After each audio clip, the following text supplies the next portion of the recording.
Hi, everybody. Welcome back to the drone economy.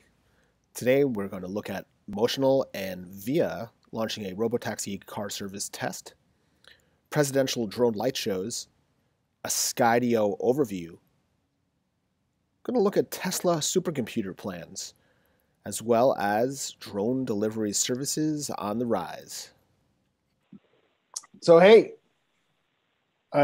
welcome back. I'm Mark Condell. I'm Kevin McCabe. And this is another episode of the drone economy. So this week there's been a lot going on. I think we're going to just get right into it. Kevin, I don't know if you've been observing or seeing anything that's happening out there this week in the drone world. Yeah, so I think what we talked about is going out, capturing some headlines, doing a little bit of a deeper dive into those and reviewing them here. So you want me to go first? Sure. Who you want to go first? I can go first. All right.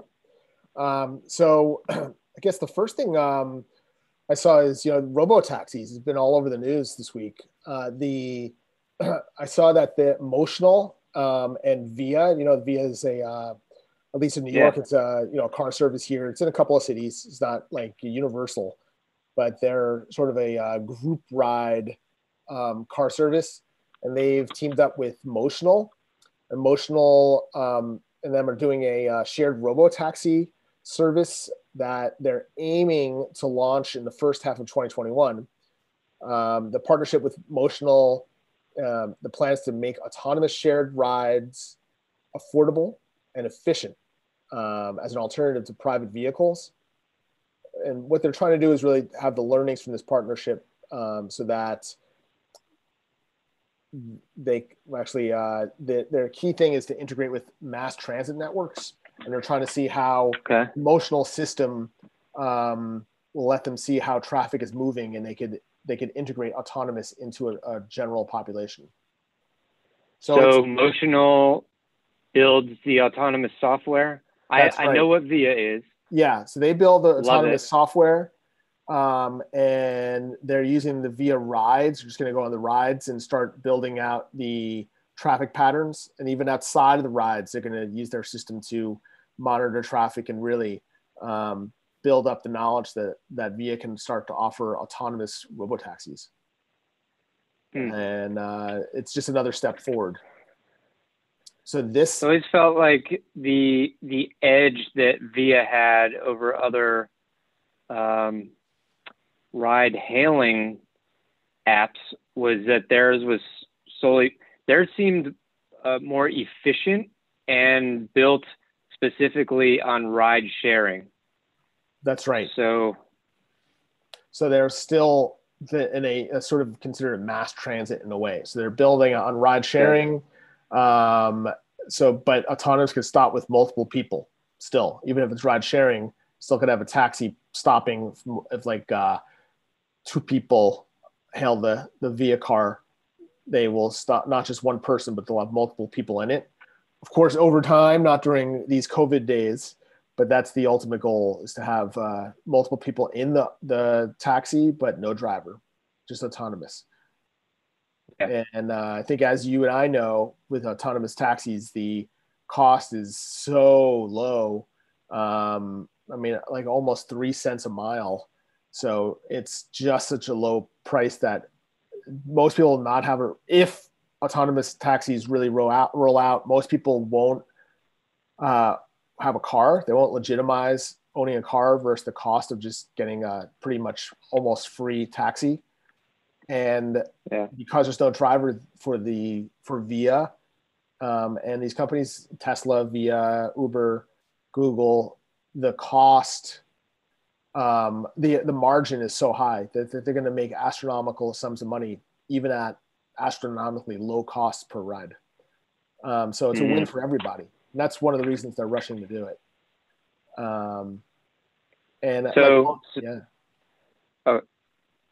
Well, I guess I have two questions. One is, so a lot of what's putting Tesla well ahead of the competition is the fact that their software is already built into their vehicles, and they're using it and capturing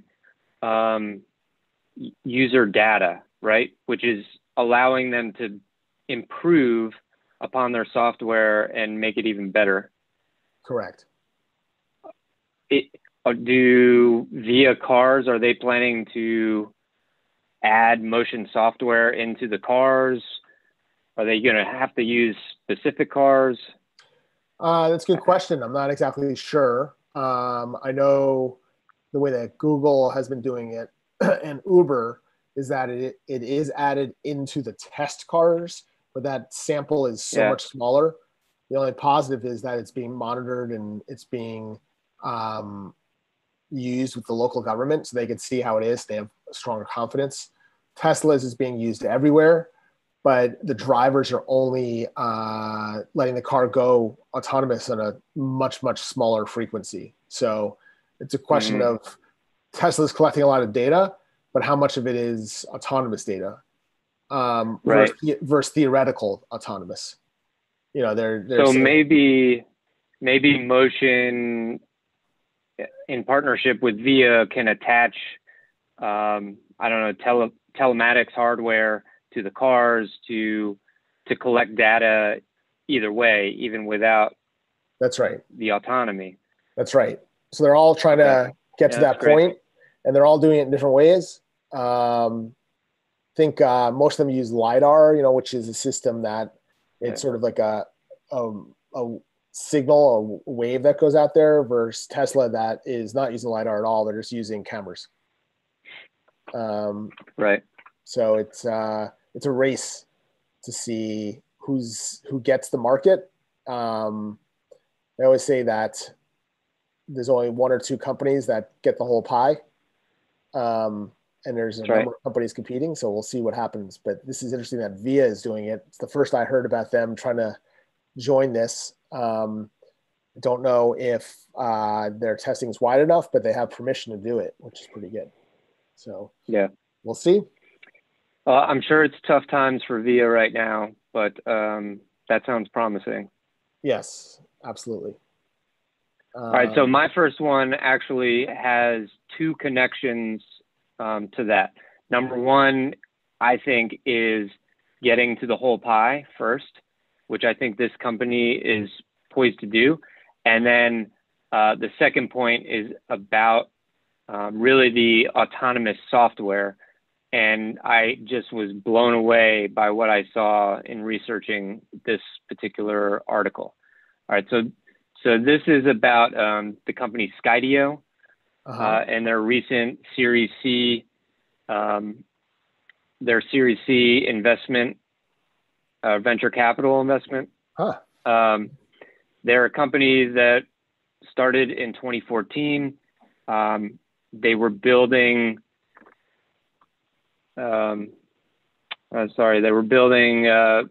mostly commercial drones, and that's still what they're focusing on. But they have $100 million in venture capital that's just been given to them, and they're using part of that to bring on 3 new senior executives, I guess, to the organization. So there's other big news, but I want to focus on these 3 guys and why this seems important to me. So one of them is Roy Goldman. He's going to be head of product development. This guy comes from Tesla, where he was the director of software development. That's a key find. Yes. Yeah. Dude's got a PhD in computer science and lots of 20 plus years of experience with Tesla under his belt.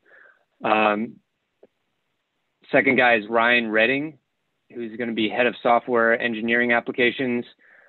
He came from Samsara. I believe I'm pronouncing that right, but that is an Internet of Things company that's focused on AI, analytics, cloud, network security solutions. It's exploding in the Internet of Things realm. Yeah. And he was a VP of engineering and fleet safety there. Wow. And then the third guy is Mike Ross, Senior Director of Product Management. He also comes from Samsara, and he headed up telematics product, focusing on like hardware, software, and apps. And he's also a Navy test pilot. He was like a fighter jet pilot and an experimental test pilot in the Navy. He knows aviation. Yeah. Yes, exactly. So he brings together like the best of this IoT background, enterprise IoT background, with his aviation experience. And so I think they're really positioned to excel in this realm of autonomous drone flying. And there's this incredible video of I think it was called Tesla Automation versus Skydio Automation. And it was the Tesla Automation driving through, I think, the streets of LA, maybe, back roads. Interesting. And then a Skydio drone following the car.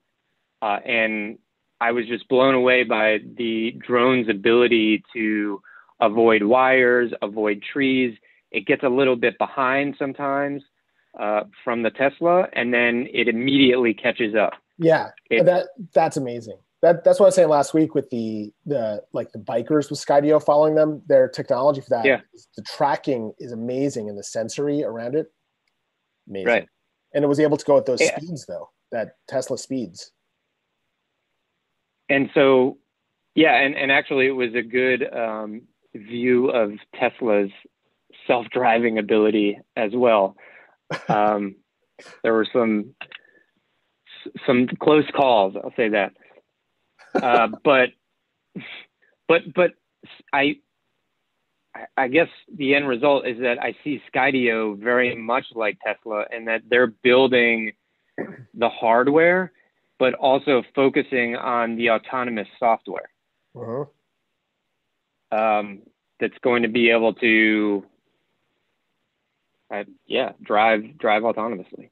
Yeah, I mean, the more I'm reading as well, the autonomous component of the drone is essential. Like right now, things are moving in that direction, but a lot of it is pilot. You need a pilot.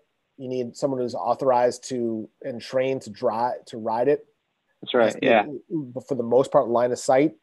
But once it's autonomous, line of sight doesn't matter because it'll be better than a pilot, and they get into locations that you normally can't get to. And Skydio, I didn't know all that happened with the funding. When I look at a company like, every industry can use the drone, but when I look at eHang, I'm going to have some things on that later, which is a robotaxi service. Skydio could enter that market with their autonomous ability and dominate it. That's really interesting. Right. I didn't realize they're ramping up. When are they going public? We need access to this company. I didn't catch that, but a couple other headlines. They have this X2 drone, which is going to be used again for enterprise, first responder, and military. We talked about this on the last episode about roofing companies and insurance companies. They partnered with a roof insurance inspector that ordered 5,000 of their Skydio 2 drones. And then a couple other things. They're expanding in Japan. They're opening an office there. I mean, it's a US-based company.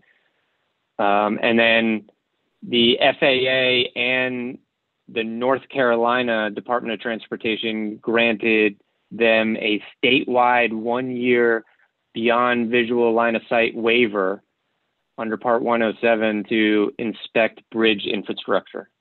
Wow, that's excellent. Yeah, to your point, once you solve the autonomy, I'm sure that a lot of the current restrictions with regulation and legislation can get around that. Yeah, then that goes out the window. If they could prove that it's safe, and that it won't interfere with anything. That's amazing. Yeah. And with Skydio, that also the Department of Justice restricted U.S. agencies from not purchasing Chinese drones. That's right. That kills DJI, which is the biggest competition there is. If this holds, if it continues under the new administration, which I think it will, then Skydio is perfectly positioned with this funding to ramp up, so they could step in, and there's huge market share they can take, and as the market expands, and also claim what's taken away from DJI. So good stuff. Yeah, definitely a company to keep our eye on. Yeah. CEO is Adam Bry, and yeah, check out that video on Drone DJ. I definitely have to check that out. It's really cool. It's a cool. well put together video. I mean, the drone does all the recording, so that's very cool. Yeah, it's really neat. It's amazing. All right, what else you got? Well, compared to that, I don't know. I have one small thing quickly. I have a whole bunch of things, but one thing with Tesla. Just follow up to what we were talking about with the Via. So Tesla, as you mentioned, is collecting data from just so many cars out there from all the owners. And apparently next year, the middle of 2021, they are going to bring a supercomputer online called the Tesla Dojo. It's a supercomputer that will be able to take all this input from these thousands and thousands of cars, which actually is forecast to be millions, and put all this video data, which as you know is data hog, and use that to really understand how cars react and how they should interact with other traffic. So their learning level will just explode, another exponential learning. So the artificial intelligence training is key there once that goes online. So they're targeting the middle of next year, probably realistically towards the end, to put that online. I don't know how long it takes for it to gain a level of learning once it is online from all the data, but that sounds pretty big. I haven't heard of that, a supercomputer like that going in place for any other companies with that much input, from all the Tesla cars. And their goal is to use that to launch their robotaxi network once they have a good understanding of it. So they are still on track to have their primary source of income be robotaxis rather than Tesla ownership in the long run. So that's impressive and gets me thinking about how they've been. Well, a couple things. One, that must mean that there's cameras on every Tesla already that is capturing data. Yes, many. And even like forward-looking cameras. And two, it makes me curious to know how they've been crunching all their data currently, because they are, right, they're known as the leader of capturing data in their cars. I mean, like millions of hours of data. Yes. That their autonomous system has been built upon or improved upon. Well, the article said, by the way, this is an article that was in Benzinga, is the source of this article. Mm-hmm. But the article briefly mentioned that it said for now, like Tesla can pull video data from thousands of cars for its training. For now, much of this is done by humans who verify that the computer sees the right thing or makes corrections if the computer is confused. So I think it's a mixture of the computer determines a lot, but humans have to eyeball it and verify that it's looking at the same thing, the right thing to train it. So to say, this is a stop sign, this is at a low level, this is a building, this is a plant, this is a dog. So I think it's a mixture, but it is very manual driven right now, which you're right. My impression was that everything was like this Dojo supercomputer already, but it sounds like it's not. It's they are not there yet. So maybe maybe their full self-driving is a little further out than we think it is. If this supercomputer is essential to build towards their robotaxi plan. Wow. Yeah. Yeah. So, and they're building their own supercomputer. I mean, yes. Yep. They build everything. They're on their own. They have manufacturing equipment that builds their manufacturing equipment. It's crazy. Yeah. Well, that's part of the argument for why they're going to take over market share of electric vehicles, right? Is because not only are they so far ahead in the technology, but any company can reverse engineer a Tesla car when they get it. It's just that they have so evolved their manufacturing of the cars that they can build them so much faster, and they're their own supplier, right? That's right. In many ways. That's right. They're their own supplier, so they won't rely on anyone else. And one of the arguments is, well, they're building all these plants in China, so they're just going to steal what Tesla knows. But they say right. that China, it's a matter if they can really understand the secret sauce, because it's not just the technology. They have to understand how they're making their manufacturing equipment and how that's made. So it's too complex just to reverse engineer. That's interesting. Yeah. So that, it's another story for self-driving right there. Yeah. Which going to play a huge part, as we just discussed, in the drone economy.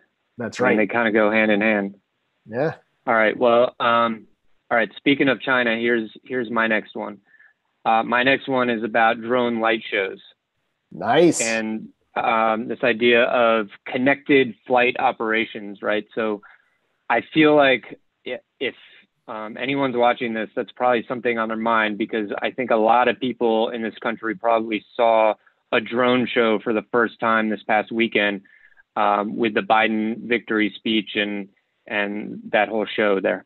Yeah. Which I got to admit, even up until yesterday when I was doing more research for this show here, I didn't think was a real thing. Yeah. So I had no idea that this existed, but definitely does. It seems like a very new development in the drone realm. The coordinated flight or connected flight of many drones for a show like that. But there have been a number of shows that have occurred thus far, I'd say between 2019 and 2020. I don't know about before that, but I know there's been a show in Philadelphia in which there was an appreciation of frontline workers. So that show was put on. There's been a show in Germany that was put on by the T-Mobile group there, which is Deutsche Telekom. Yes. And the launching of 5G.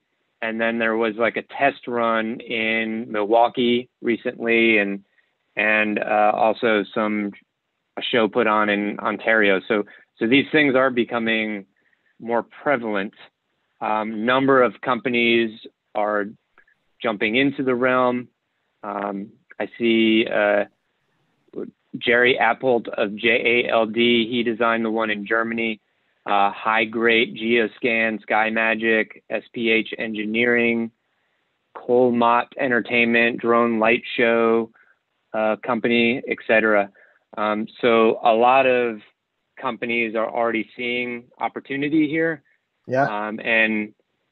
And either coordinating the shows or developing the software that runs the shows.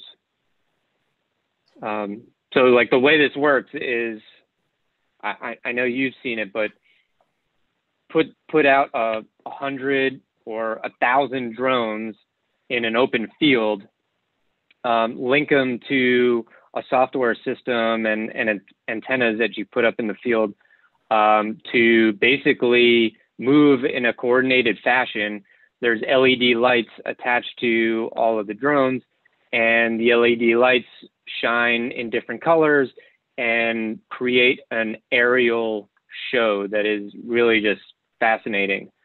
I mean, the Biden one was pretty simple, but I've seen some that are pretty mind-blowing. It is amazing the level it get to. I think that Philadelphia one was pretty more complex. The one in China, the Guinness Book World Records one in China was That's right, insane. That was, I don't even understand how they pulled that off. Yeah, I think that one had 3,051 drones I don't know how involved. So that, I mean, it could be, I guess the big problem might be, you know, legal restrictions or air right restrictions for it. But That's right. I mean, I could see it being used in many ways from, of course, shows replacing fireworks in some cases or supplementing them, having both. But I think it'd even be maybe at a slower height for weddings, Sweet 16 celebrations, like a whole new way of commemorating things, baby naming ceremonies. I don't know if it could be used indoors, you know, or if it ever gets to that level where it's a smaller little mini show. But as software gets more sophisticated, it's pretty cool. And it's like a new form of entertainment. You know, it replaces laser rock. You know, it's like the next level. Totally.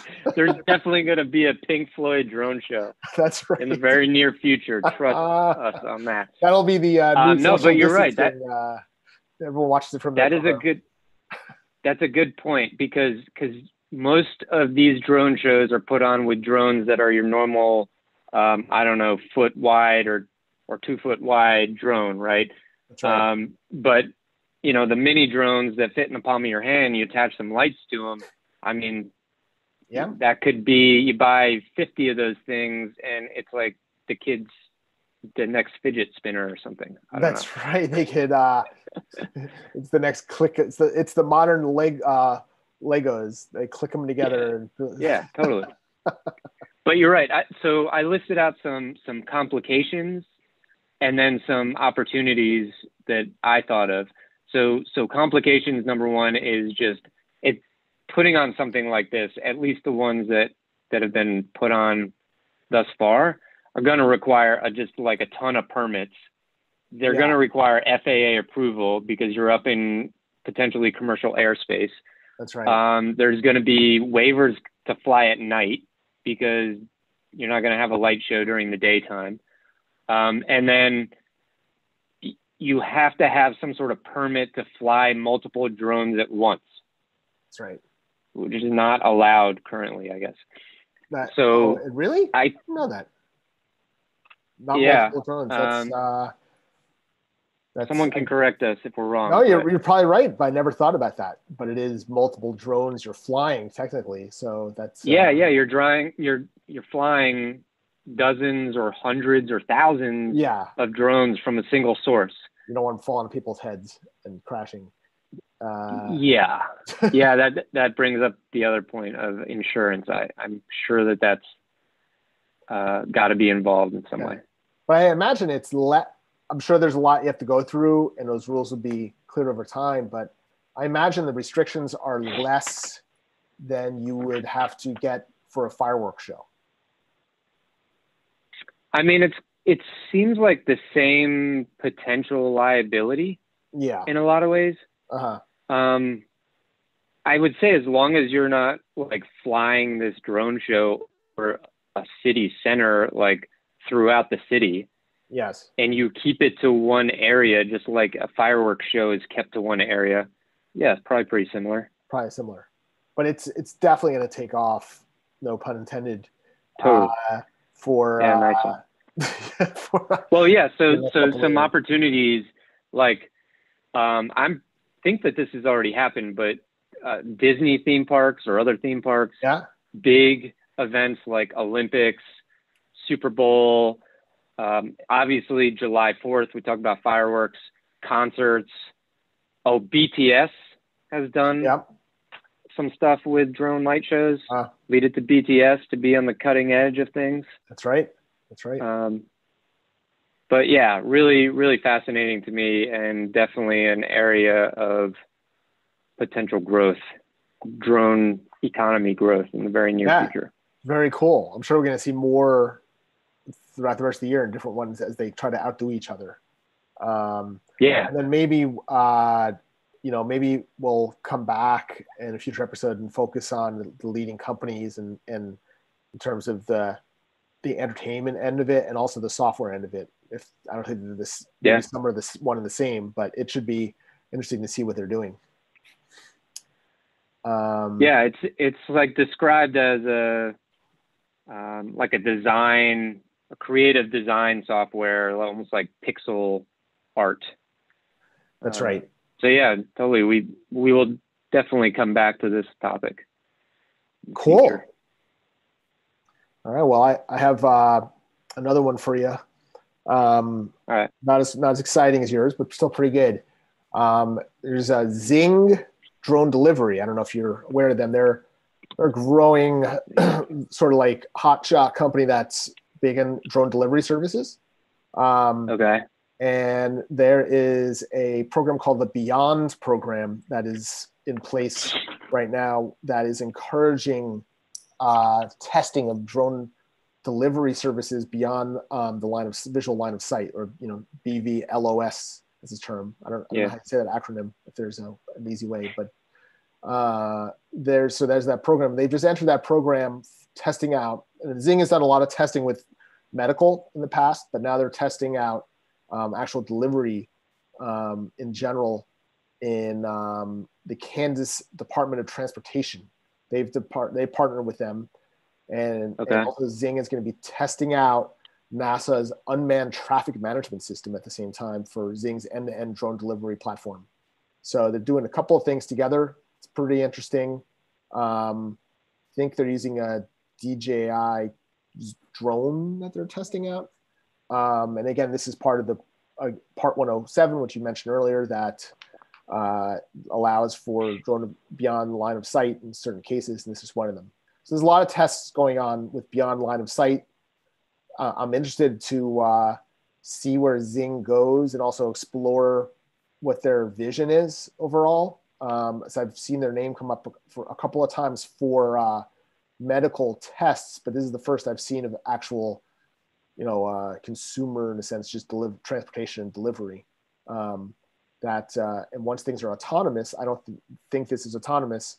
That'll push it to the next level, which I'm sure they're working on. So that's what I have. It's just another step forward there. Yeah, it's interesting. I had not heard of them. But yeah, it's interesting. Sounds exciting. I have another one. I'm sorry. Let me say this other one, and then you can give your quick critique on both, because it sort of ties into it. Okay. That there are two companies that are partnering together, Aerial Systems and Valkyrie. That's not spelled like normal it's spelled a little different. But two companies are partnering together to develop a drone delivery station. And their system plans to have like a mailbox where it's several stations within a neighborhood or just at your house, where you have a drone as your mailbox, and it goes out and fetches your mail or fetches the packages or anything you order as you need it. So it's sort of your drone that goes and gets the delivery rather than the company delivering it to you. Hold on. I'm trying to envision that. So there's a set of lockers, kind of, or exactly. They have lockers that once it's back delivers it in, then it's you need a code to access the locker. So but you still go get the item out of the locker. You get the locker out of your locker, like where your mailbox is. So you go to the end of your yard, and you go to your locker or your locked mailbox, push your code, your PIN, or whatever, or however you do it, and then you just take your package out of there. Yeah. So I've been sort of waiting for this for a little while now, to where I think mailboxes are generally going to be replaced with lockers at because eventually your delivery companies are going to be autonomous, self-driving vehicles, and then there'll be a period of time where there's self-driving vehicles, but there's still a person in the car that actually goes and gets the package and delivers it to your front door or whatever. And then it'll be a race to solve that. And I think the solution to that is every household. So let's talk about suburban to rural residential areas. Every household is going to need a locker at the street. Exactly. Like that aligns to the street where their mailbox is now, so that the car can come out and a robotic arm can place your package in the locker. It gets a little more complicated in urban areas where there's more density of population. Yes, and their solution is that you could have up to 6 lockers or something, but still, in a major city would be hard, but you could have a small building that has a couple of stations with 6 each. So it is possible. They're thinking of that. And I think Valkyrie has the drone delivery station, and Ag Eagle is the drone that delivers it. Okay. But this is exactly what you're talking. They call it solving the last inch rather than the last mile. It's the last inch logistic problem. So like a UPS final mile we've got. We can get right. it there to the spot, but that's right. So then we just drop it on the ground. Then you drop it. So maybe it is like a UPS truck goes up on the block, manned or unmanned, and these things just fly out and get their mail and go back home. Everything is becoming Harry Potter, basically. It's the owls and Harry Potter. That's what's happening. and magic wands and all that. Yes. No, I think drone delivery is probably the area that most of the general public thinks about when they think about drones in our economy, right? I think most people are waiting for that to occur. And I don't know that that's going to be the first thing that really takes off in the drone economy world, right? Mm-hmm. But it's promising to hear that they're still making advancements toward it, and maybe it will be. I don't know. Well, no, yeah, I think you're right, and I mean, I think a lot of these commercial applications will be put in place, like as you mentioned, bridges and all those roofing medical lines, where they can invest quite a bit. As you said, Skydio got a contract for 5,000 drones. That's what will push it.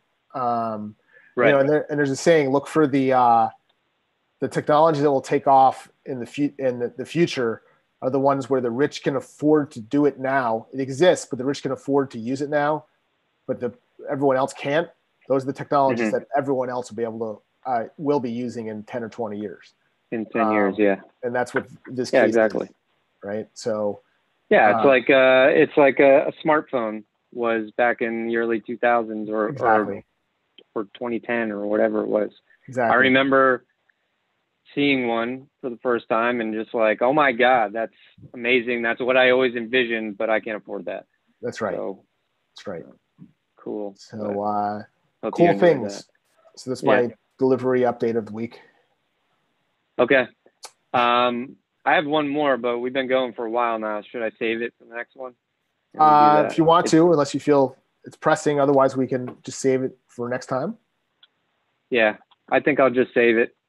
It's not doesn't link really much. Well, I mean, it does a little bit to our conversation, but they'll give me a topic for next time. Cool. So we have a couple. Like this was good because we have a couple of lead-ins. I think for future, that we had a couple of topics to dig into. I mean, like maybe like a Zing. Yeah. I'm forgetting what the other one was that you mentioned to look into, but we talked about Skydio and their Series C funding, $100 million, and some of the advancements that they're making. Oh, yes. Maybe their outlook for the future to see where they're going. That's interesting. Yeah. I think a deep dive into Skydio would probably be good, considering where they are positioned compared to the competition. And then you know, hey, if there's any interest in drone light shows, yes, specifically the software. That's right. Right. The software, and who are the companies that are doing entertainment? Is there like a Ringling Brothers that's popping up for the dominating the market, and the software company as well? Or just the space race that countries will experience in putting on the best drone light show. That's right. Seems to be a thing already. So. All right. Well, that wraps up this week, this episode, I should say, not this week, but this episode. It's been fun. I learned a lot, actually, and looking forward to next time. Me too. Yeah, me too. It's that's the point of why we're doing this, is to educate ourselves and to start thinking about the drone economy. So cool. Good conversation. All righty. Talk to you soon. Bye.